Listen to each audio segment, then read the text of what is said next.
First up is a film called In the Earth. I saw this during Sundance, which means I watched about 30 other films in addition to it in a span of a very short amount of time. I will say that this is a film that stuck out to me and I remembered it for better or for worse. And I'm just going to be very transparent. I'm not 100% sure how to review this film. From the get-go, this is not a film for me. I am very upfront about how I don't like horror movies. I don't like any, I'm very squeamish. From the start, I could tell this is not for me. That doesn't make it a bad film inherently, but I just acknowledge that I am not the intended audience for this. It takes place in this sort of post-apocalyptic world, and there's a scientist and a scout, and they go into this forest, and things happen. It's definitely meant to be a horror thriller type film. If you watch the trailer, that will definitely give you a sense of it. It was a lot of sensory overload for me, and especially watching it back to back to back with a bunch of other films, it was a bit of a challenge to get through.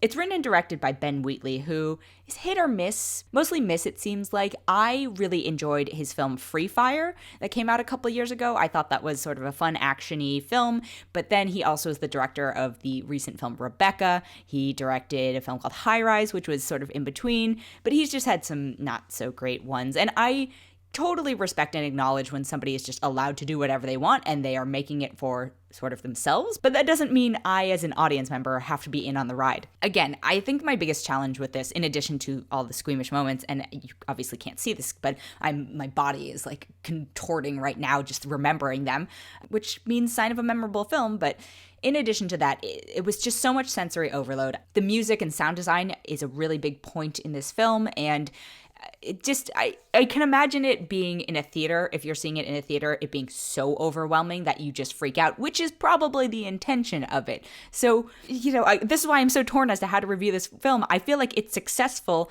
at being off-putting, and that was its intention, but as an audience goer, I don't want to be put off by a film. I want to be along for the ride. I want to be invested in it, but I don't want to go to the movies just for you to basically show off and be like, I can make you uncomfortable and not want to watch this film. But it's not like there isn't production value to this film, and you're not like, oh, I want to walk out because it's so terrible. I wanted to stop watching it because it made me so uncomfortable. And I don't want to go into too much of the plot because that is a huge part of it. Watch the trailer. I think you will immediately know whether or not you want to see this film. If you are someone inclined to watch this film, I am not someone who has the sort of breadth of knowledge of other films in this genre to say, actually, there's a better one out there that you should watch. So this is an at-your-own-risk scenario, but for me personally, again, keeping in mind that I'm not a horror fan, really just this was not for me, and being respectful of, yes, I saw that there were some well-crafted moments in this, I'm only going to give this 2 out of 5. And it's also a very, very light week for movies, and so the only other thing I have to recommend is Season 2 of The Circle, which just began on Netflix. If you missed Season 1 somehow, it was the phenomenon that everyone was talking about before the pandemic hit, and how prescient was it? It's a reality competition show where people are basically put into isolation, can we relate to that?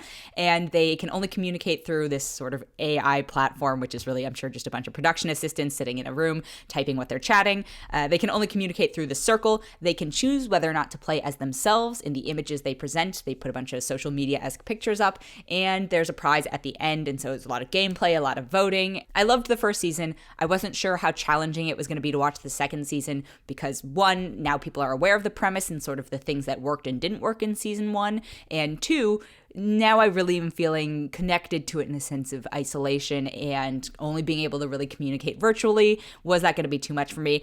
In the Earth is also a pandemic-y set film, and so I don't know if it was filmed during the pandemic, but it definitely has a element and component of it where they are set in a virus-related world, or I'm not actually 100% sure what. So The Circle is so different than In the Earth, obviously, but I thoroughly enjoyed it. So as a heads up, it's back. The first 2 episodes are a little bit rocky, but if I recall correctly, that was kind of the same thing with the first season, but there are some fun twists and turns, and they're going to be dropping in weekly batches of, I think, 4. So keep an eye out for that if you want some fun kind of mindless entertainment.